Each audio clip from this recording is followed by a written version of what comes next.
see if I can get this to go. Here we go. All right, so today is Tuesday, February 6th. If you missed class yesterday on Monday, February 5th, all the students who were here, all 2 of them, did an alternative assignment which did not include lecture notes. So there are no lecture notes to get a hold of for yesterday for the test we're going to have on Tuesday next week.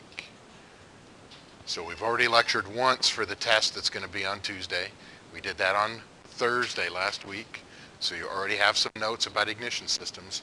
And I'm going to lecture like crazy. And we're going to take the test on what day of the week next week? No, try again. Tuesday. We're going to take the test on Tuesday. What happens on Monday? There'll be a quiz on Monday, because we always have quizzes on Mondays whenever there's lecture the previous week. So the test is going to be on what day next week? Yeah, so 6 plus 7, that's the 13th. So lucky 13. So I guess I could turn on the screen here. So what you have in front of you is a hard copy document, which is an electrical schematic of an ignition system. Just one magneto and one set of spark plugs, one ignition switch. And I gave you 2 sets so you could take notes on one and maybe keep a nice fresh copy. So I'm giving you this, and I'm going to tell you that I'm going to give you this diagram on the test exactly as drawn. It's going to be the exact same diagram. And as we go across today and tomorrow, I'm going to tell you what are the parts on the diagram that I'm going to ask you questions about, like which components do you have to label, and which we've already started going over what these components do. So when I get to this schematic in the lecture, you'll want one of these to write up. You might want to take notes on one, and on the other one, you might want to write up with exactly what I say the parts are that you're going to have to label so you can use it to study. So last time in class on Thursday, we got through the primary coil, and one of the last things we covered was electromagnetic induction. For electromagnetic induction to occur, you have to have 2 components, and then one thing has to occur. Can anybody name all 3 of these? Like is going to be on the test on Tuesday? Go ahead, Jaron. You got to have lines of flux, yep.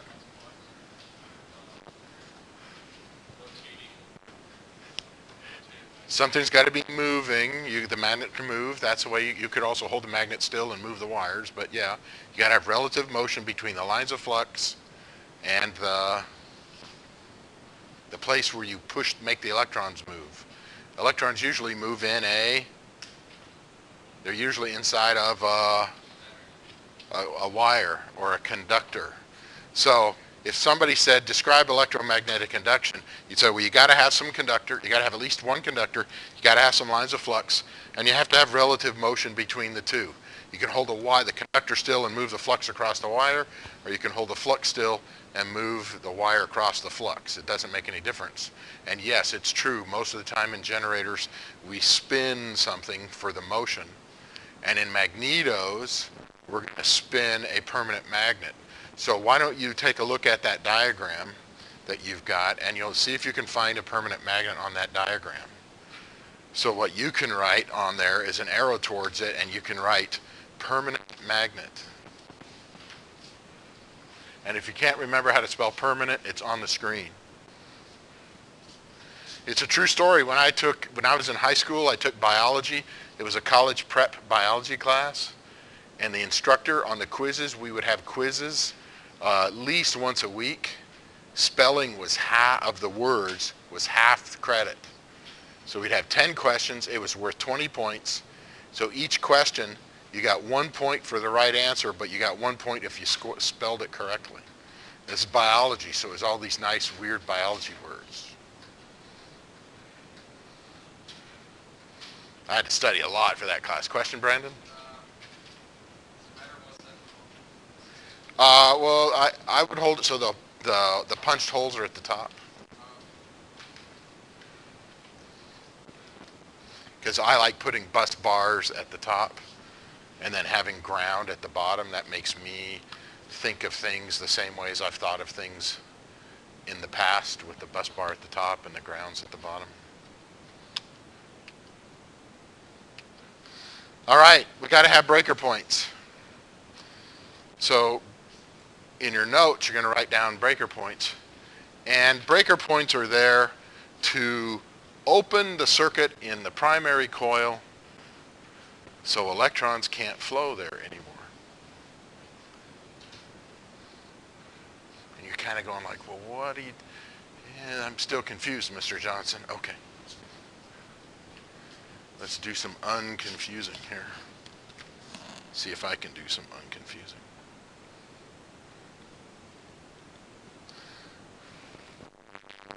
Let's just go to this place right here.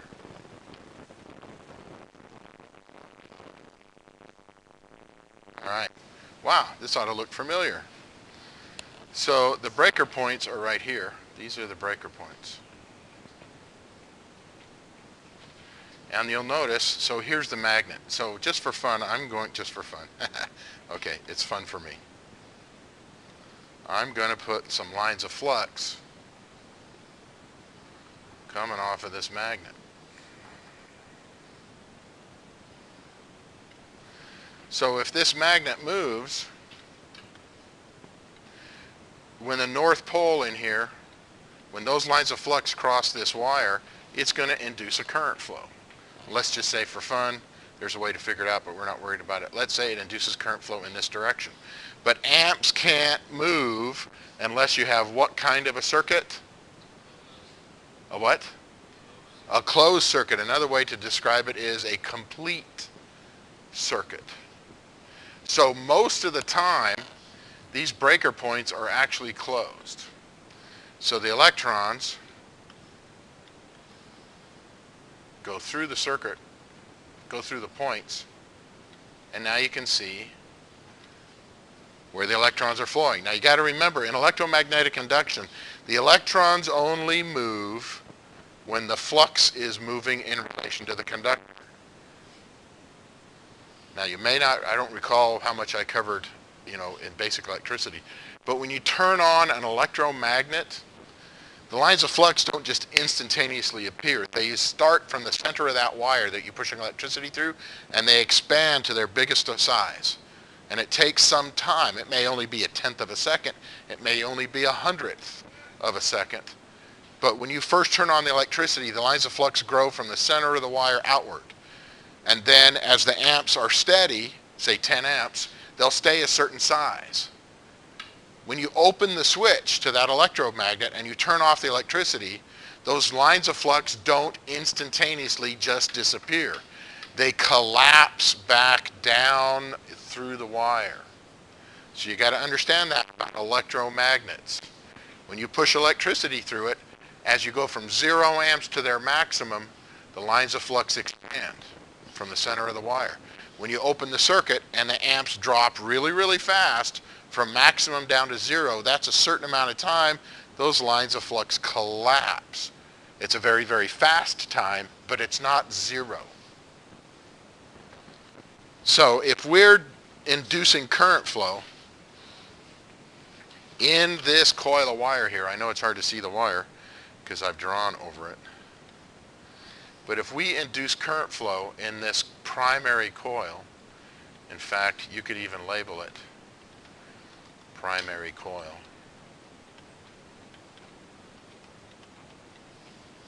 If we're inducing a current flow through it, and then all of a sudden we open the circuit, we turn the switch to the off position, we open the circuit, the electrons are going to stop flowing. But those lines, I guess I missed a step, my apologies. So if we are pushing electrons through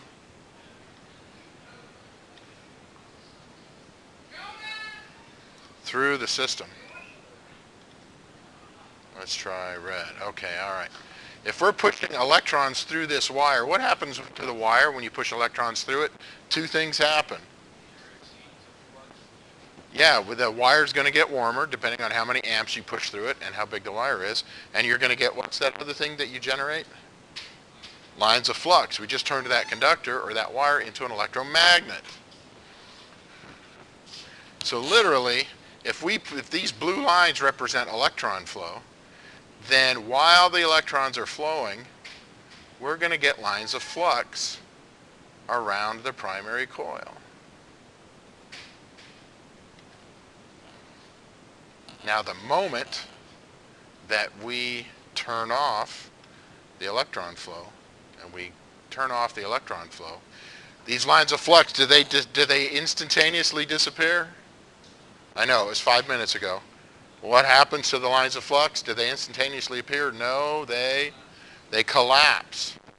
Now, although this is a schematic and it's drawn so that the primary coil and the secondary coil are not in the same place, in reality, this coil right here, which is the secondary coil,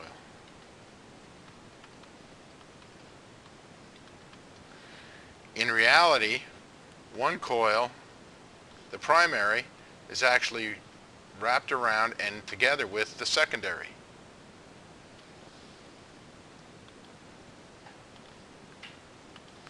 So if I had lines of flux because of the primary coil, and then I turn off, I open the breakers so the electrons stop, these lines of flux, not only will they collapse across the primary coil, but since the primary coil and the secondary coil are really wired together, one is wound up inside of the other, these lines of flux are actually going to collapse not just across the primary coil, they're going to collapse across the secondary coil.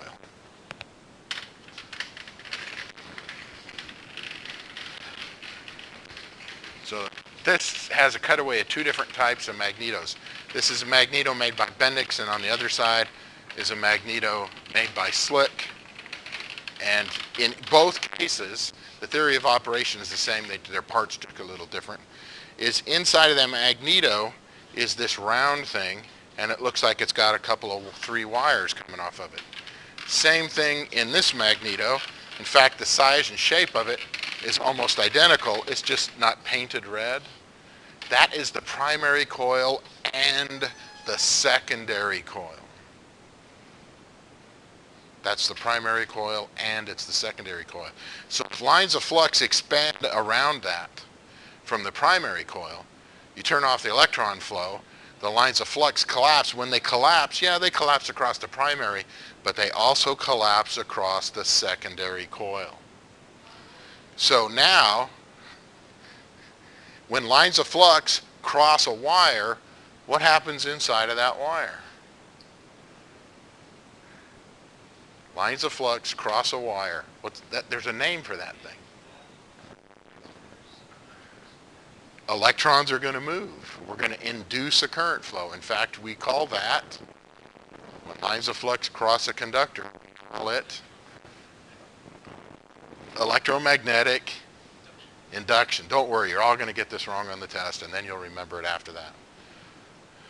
So literally, we're going to use this collapsing, thanks for grinning, I'm sure you'll get it all right on the test. When those lines of flux collapse across the primary, and they're also collapsing across the secondary, they're going to induce a current flow in that secondary coil, because they are lines of flux and they're crossing a wire, therefore they produce electron flow. So when those lines of flux collapse, it's actually going to cause,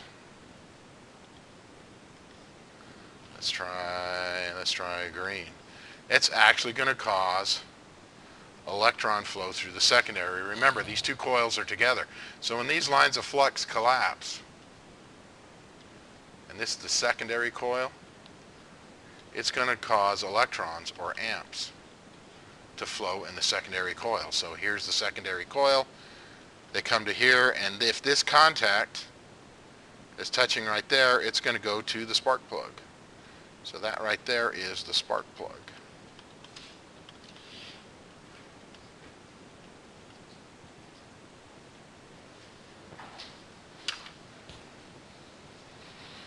Don't worry, I'm not done explaining. I got about 17 more details to talk about magnetos.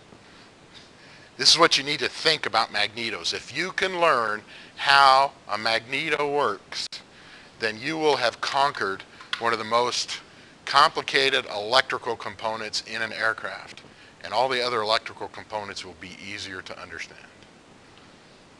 Usually I do magnetos before I do alternators, because then alternators are cake, but Mr. Zilke wanted us to do alternators right away. So, the faster those lines of flux collapse across the wire, the higher voltage, the higher pressure you get.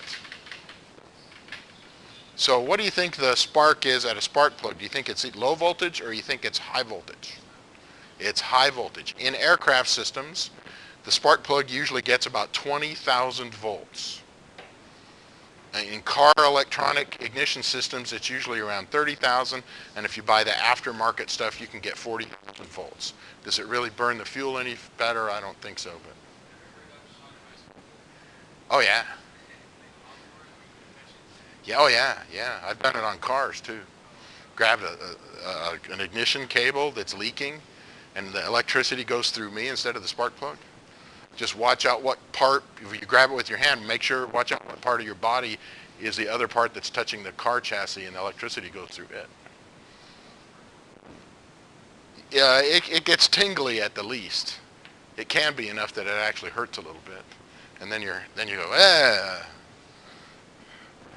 Seemingly no permanent, I don't think I've had that much permanent damage because of that. So we need a high voltage at the spark plug. And the reason we need a high voltage is that inside of the piston or inside of the cylinder, we need to catch the fuel and the air on fire, and we have to overcome the resistance. There's a little gap of air. It's about 1/16 of an inch thick. And that spark has to jump across that 1/16 of an inch. Well, the resistance of air is pretty high. And even if that air is mixed with fuel, the resistance is still pretty high. So we have to have a high enough voltage, volts over ohms equals amps. If the ohms are too high, it won't push very many amps through it. So in order for amps to get across that spark plug, we need a high voltage. All right, I'm sure you wrote that down. Now, okay, Mr. Johnson, we need a high voltage. I get it.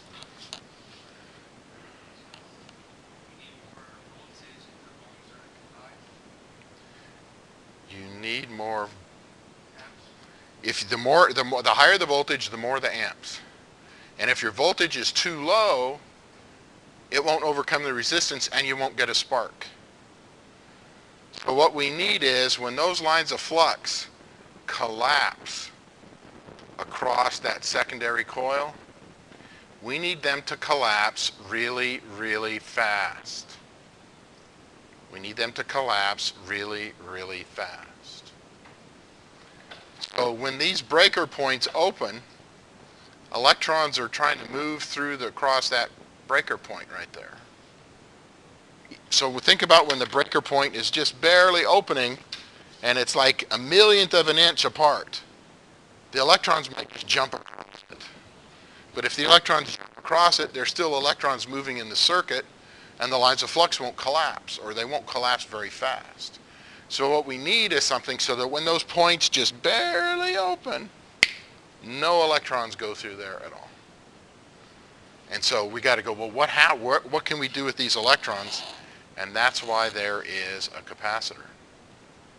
Because at that exact moment, I got to come up with a different color here.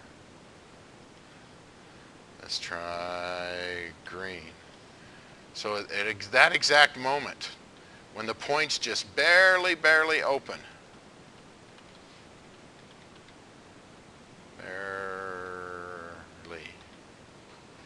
the points just barely open, instead of the electrons jumping that little tiny gap, the electrons will fill up this side of the capacitor.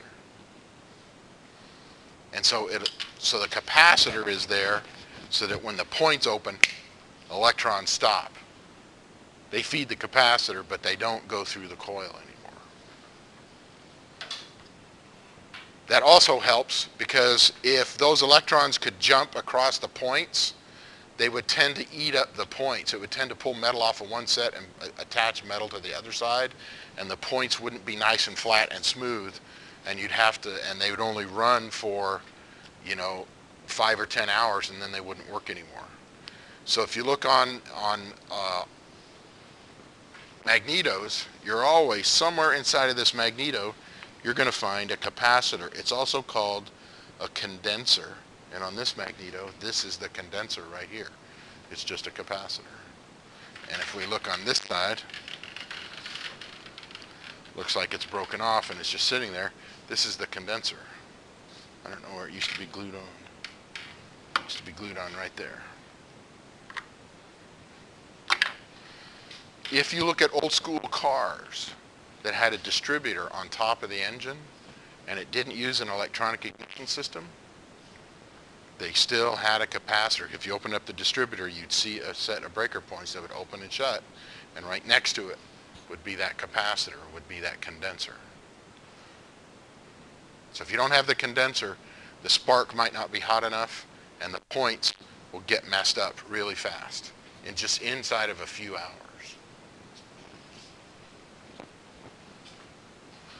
Now it's also occurring, so let's see.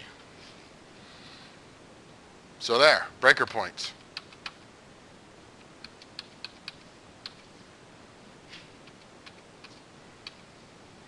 So what are breaker points there for? They're there to open the primary circuit. When the primary circuit opens, that means that the current flow through the primary circuit starts to stop, and the lines of flux will start collapsing. And we need those lines of flux to collapse. And we don't care about whether they collapse across the primary. We really care if the lines of flux collapse across what part? No, the capacitor is just there to keep the points good. Where are we going to get this high voltage for the spark plug? It's going to be induced into where? Into what component? The secondary coil. So what we care about is those points open, the amps stop going, the electrons stop going through the primary, the lines of flux surrounding the primary and the secondary collapse, and we're really worried about the fact that they collapse across the secondary coil, because that's where the voltage and the amperage is going to come from to go to the spark plug. Hey. Capacitor / condenser is just two different names for the same thing on the test. You could just call it one or the other. You can pick. I don't care. And of course, I explained that when those points start to open, electrons could still jump across it. That's called arcing. So we're going to prevent that arcing.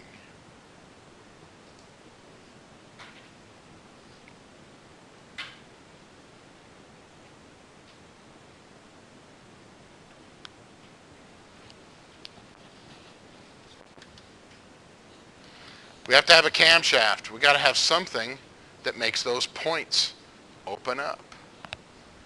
So if you look at your diagram,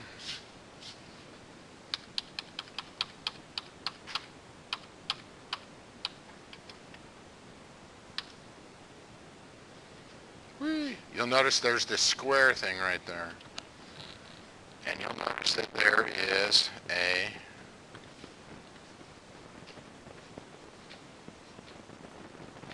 an arrow next to it.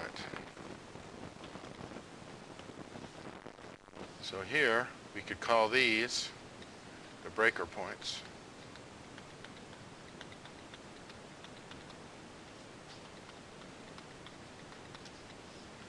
And we could call this, did I call it a cam or a camshaft?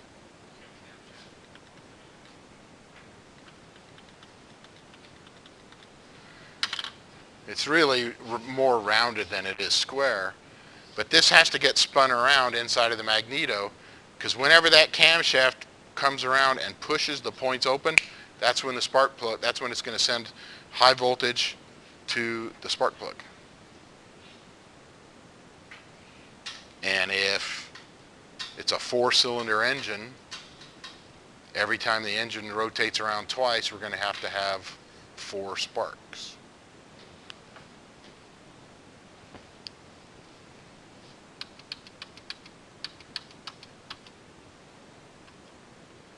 Hey, We already covered the secondary coil. A secondary coil is wrapped up around in the primary coil. And just to be clear, these coils of wire, they have insulation on them, okay? The wires aren't touching. The coils are not touching each other electrically. They're just wrapped up right next to each other.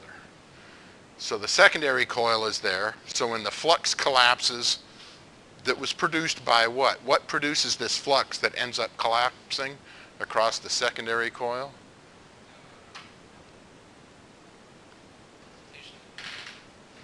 The what? Well, the rotation of the magnet induces a current flow in the primary coil.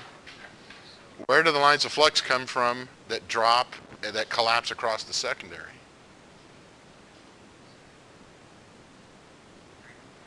Well, that's what causes it to start. That causes the chain reaction. The lines of flux off of the magnet cross the primary coil and induce a current flow in the primary coil. If you have electrons going through the primary coil, you turn the primary coil into what? An electromagnet. An electromagnet has lines of flux. Okay, so these lines of flux have expanded. So when they collapse, they don't just cross the primary coil, they also cross the secondary coil. So I know this is crazy because we're talking about two separate lines of flux. We're talking about the lines of flux from the permanent magnet that induce current flow into the primary, and then we're talking about lines of flux that come off of the primary when electrons are going through it, and that collapses to induce current flow in the secondary. This is the theory of operation of magnetos for more than 100 years. It's probably before 1900. When cars first came out, the ignition system was magnetos. The Wright brothers engine had a magneto on it. That way, do you need an electrical system on the airplane? No, because your magneto is its own self-exciting generator. It's got its own permanent magnet in it. It generates its own electrical power, and you never have to hook it up to an electrical system for it to work. So the first airplanes didn't have starter motors on them. The first airplanes, you had to hand prop them. But the magneto will work even if you don't have an electrical system. Was there a question over here? Oh, they're very reliable, yeah. Yeah. They're not perfect, that's why you have two. Besides, what if one spark plug goes bad? If you only had one, let's say I have a 4-cylinder engine and in a car, and that spark plug goes bad, how much power can the engine produce, approximately? It can produce 3/4 of what it used to. Of course, it's going to vibrate more than, but you could argue it'll produce about 3/4 as much. Well, if we're in an airplane engine and one spark plug quits, how much power do we still have? Just one spark plug out of 8. Remember, it's a 4-cylinder engine. There's 2 spark plugs in each cylinder. So if one spark plug quits, is there still another spark plug on that cylinder? Yeah. Does it run as well as it did before? No, but pretty close. Well, I think inside that cylinder, it's going to give us about 90% of the horsepower of that cylinder. So we're only going to lose 10% of the fourth that it's producing. So I think we're only going to lose 2.5% power. In fact, if you're flying straight and level and you're not at a really high power setting, you might not even notice it in the cockpit. Or you might go, did the engine just change sound? But you might not even notice an RPM change. All right, so just to repeat, the secondary coil is there. So when the lines of flux collapse from the primary coil getting turned off, those lines of flux around the primary and the secondary, they collapse across the secondary and they induce a high voltage and current flow, amps. And this voltage in amps coming off of the secondary coil, that goes into the distributor, that round thing with a needle in it, and that's where, and then it goes to the spark plug. So we need a distributor. So that's what that gizmo is.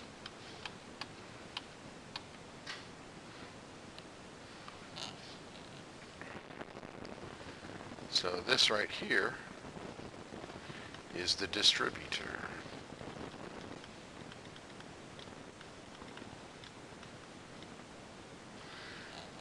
So the distributor, remember, we've only got one secondary coil where this high voltage gets induced and some amperage goes along with it. But we've got to send it to 4 different cylinders, because one magneto on a 4-cylinder engine runs one spark plug into each cylinder. If you have a 6-cylinder engine, each spark plug, the distributor would look different. Instead of going to 4 spark plugs, it would go to 6. And there are 8-cylinder engines. So the distributor would have to send it out to 8 different places. So on this, let's see if I can, these parts don't come off. Darn it. They're all nice and glued on. I'm not going to break it. Maybe the other side looks a little better. All right. A little bit better. So this gear right here, it gets turned inside of the engine, inside of the magneto. You can actually see in this one, this is the permanent magnet. This shaft comes out and that gets spun. So this is the magnet and it gets spun by the engine. There's a little gear on it, and this gear spins this plastic gear. And you can see that there's a little metal tang on here. Yes, the camshaft is right there. That little piece of metal spins around in here, and as it goes from one to the other, you can see where these holes are on this side. That's where the spark plug wire comes out. So as that's turning around to the right spark plug, that's when the lines of flux collapse across the secondary. And then it's got to get ready and do this all over again when this little piece of metal goes to the next one and the next one and the next one. So that magnet has to spin around 6 times for every time this gear turns around, because this has to get all 6 of these, and each one of those 6, that magnet has to spin around once for each time. So if we counted the number of teeth on this gear and the number of teeth on this gear, the big gear would have 6 times as many teeth. So the one with the big gear is actually spinning slower. So that's what the distributor is. It's pointing that piece of metal to the next place for the electricity to go for the next spark plug.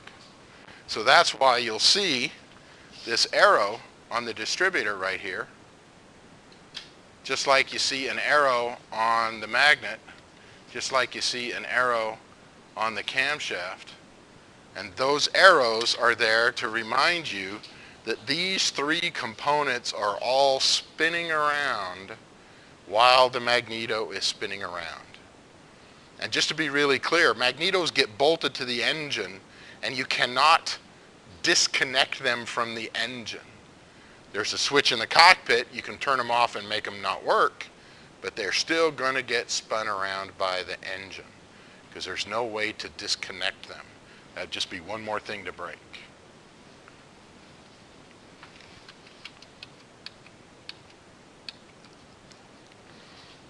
All right, well now we got a high voltage with some amperage trying to leave the magneto. We gotta get this high voltage and some amperage from the back of the magneto out to the spark plug. And on this aircraft engine, these ignition cables are in blue. So it's hard to make out, but this is a 4-cylinder engine, so the magnetos have 4 spark plugs for each magneto for a total of 8. 2 of the wires go over here to hit 2 spark plugs over here, and 2 of the wires from the same magneto go over to there. So this has very large, thick insulation. You'll notice it looks like it's a really fat wire. The wire inside's not that big because the amperage isn't really high, but the voltage is really high. So you need really high resistance insulation so the electrons won't escape from the wire and go somewhere else. You've got to have them go to the spark plug. In fact, you can see at the end of it, there's actually a spring. The electrons actually go through that spring. Look how skinny that spring is. Not very many amps, so it doesn't get hot, but the voltage is high. What makes the wires hot is not the voltage, it's how many amps. if you had something that was 200 volts and 1 amp, and you change that energy to 20,000 volts, instead of being 1 amp, it'd be 0.01 amp. So if you make the voltage go up, the amps are going to be low. If you made the amps high, the voltage would be low. So we got to have an ignition harness. We got to have ignition wires to go from the magneto to the spark plugs.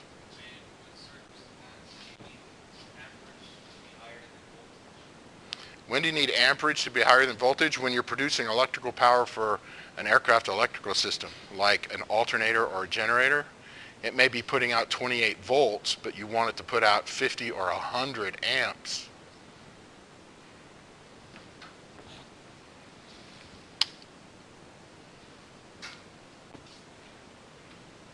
Let's see if this spark plug is in here tight. Darn it, they're in there really good. You think there's one?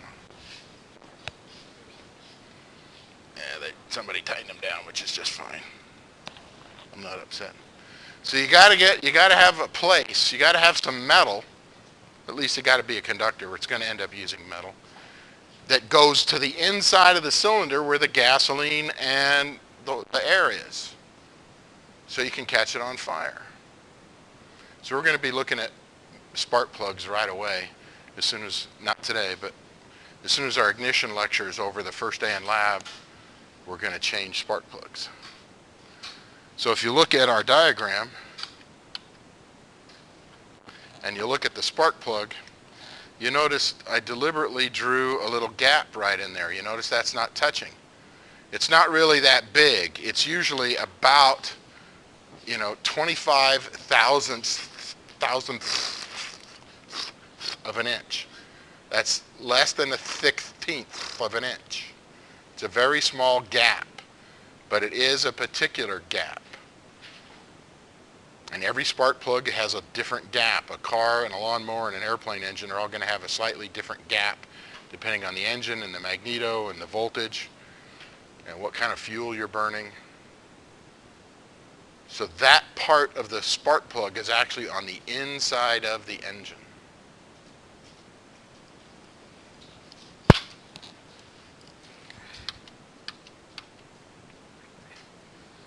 And this is the one that pilots see the most. They see the ignition switch, or the on-off switch. If you're flying the Tomahawk simulator, you'll notice to get the engine started, you have to rotate the ignition switch all the way to the right. But before you get to that last one that's hit start, before that there's the switch says left or right or both. And if you let go of it, it's spring-loaded back to both, and both of the magnetos continue to run.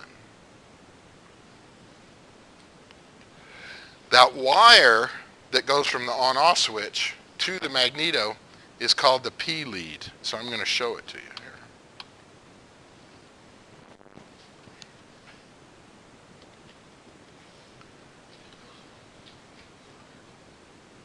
The P lead, so here I'll show you.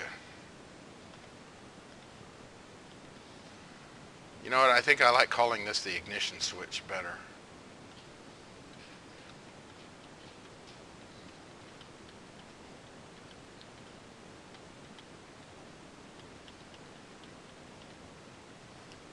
So the ignition switch is what's in the cockpit.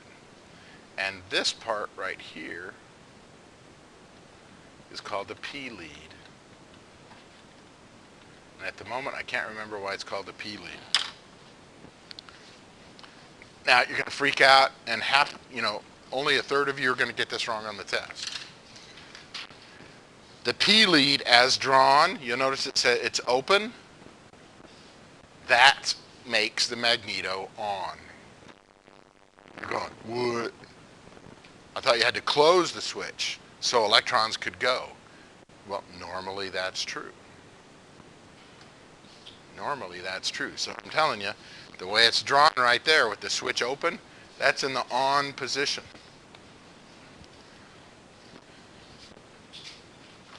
So let's just say that this thing is all running. Everything's running. So if it's up and running normally, then the electrons are going through the points, because most of the time the points are closed. The points only open really short period of time and then they're closed again. When the corner of that cam rolls around, or right here I guess it is, the corner of that cam rolls around and pushes it to the open position,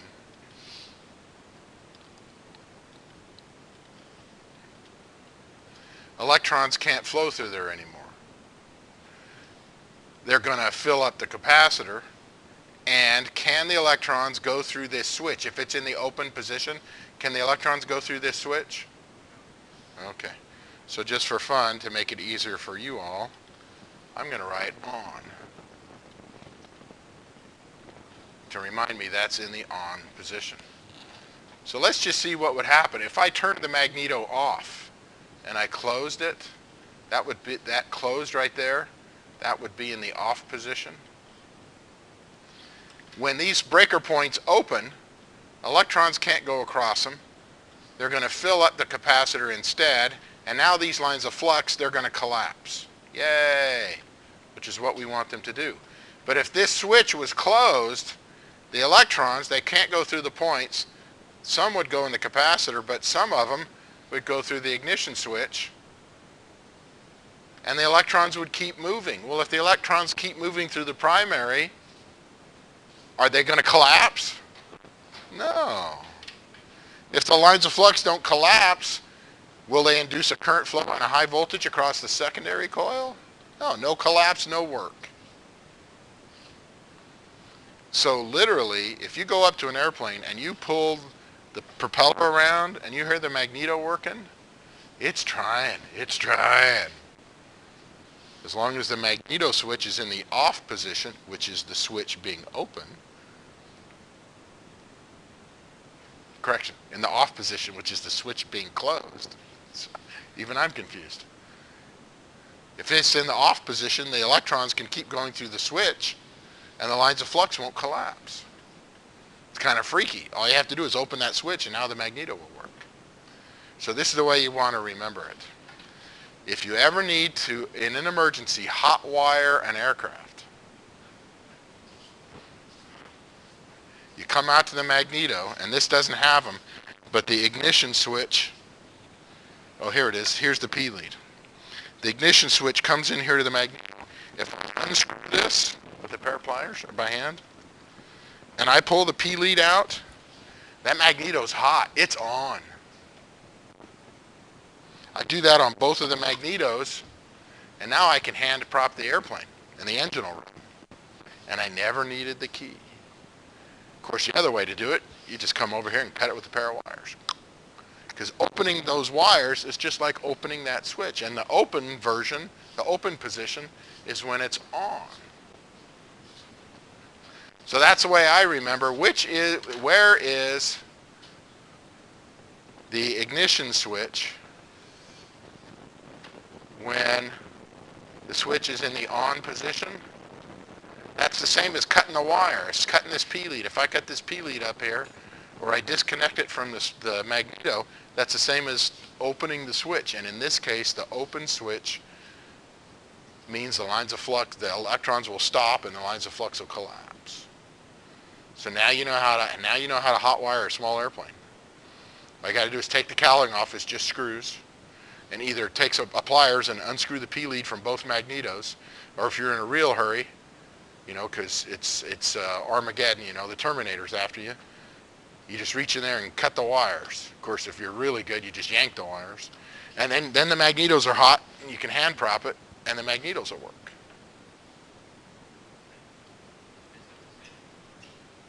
No, it's not the same for cars. Cars don't have magnetos. You need the electrical power from the ignition system. The way the cars work, instead of having this magnet right there, you just hook that up to the battery. So you still have to have the points open and close. But on cars, the ignition switch connects the battery to the primary coil. So you got to get 12 volts to the primary coil.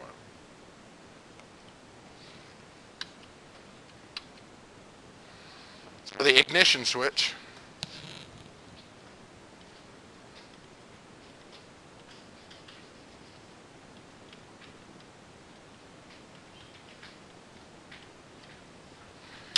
ignition switch and the P lead. So on the test, I'm going to ask you to label the ignition switch, and I'm going to ask you to label the P lead.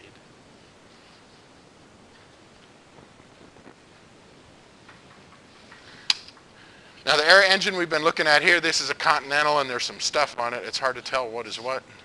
It's kind of not that great in this picture either. But right here, this is the magneto, and it's hard to see, but there's actually 6 cylinders. 1, 2, 3. So there's actually 6 ignition cables coming out of the back of here. 3 of them go to cylinders on that side, and 3 of them go to cylinders on this side. You'll notice these 3 wires all go to the bottom. 1, 2, 3. These other 3 that are going over there, those 3 go to the top, and that's pretty common. And so these 3 cables going to 1, 2, 3, that's from the magneto on the other side. So that's the magneto right there. They're usually painted black, but not always. You don't have to know, but that's a fuel pump. So most of the time they're connected on the back of the engine on the accessory case. So there is a blown up picture. And that's the magneto. And you can see where there's a bolt, a stud right there. And there's one up here, and there's one down below it. You can loosen these up, and then you can twist the magneto back and forth, and that changes when the spark plug fires. Yeah. So if it's a bigger engine, is it the same size magneto or bigger? The size of the magneto is not what's important. If I have a 4-cylinder engine that only has 200, that only puts out 65 horsepower, I could use the same magneto on a 4-cylinder engine that puts out 250 horsepower. Because all I got to do is catch the fuel in the cylinder on fire. So no, you don't need a bigger magneto. You just need one that has the right number of spark plug wires coming out. A 4-cylinder engine, you need a magneto that has 4 spark plug wires coming out. So you can build, there's 4-cylinder magnetos out there that are installed on a lot of different engines, whether they're big ones or little ones. We're going to be, this magneto here, it's a 6-cylinder job, but the size of it, the 4-cylinder one, it's the same size. All they did was replace some parts on the inside, so it would run for 4 cylinders. Let's take a break until 26 after. 26 after. Go ahead. Never. We're never going to have a field trip. Yeah, I did promise you that we would do that. That's on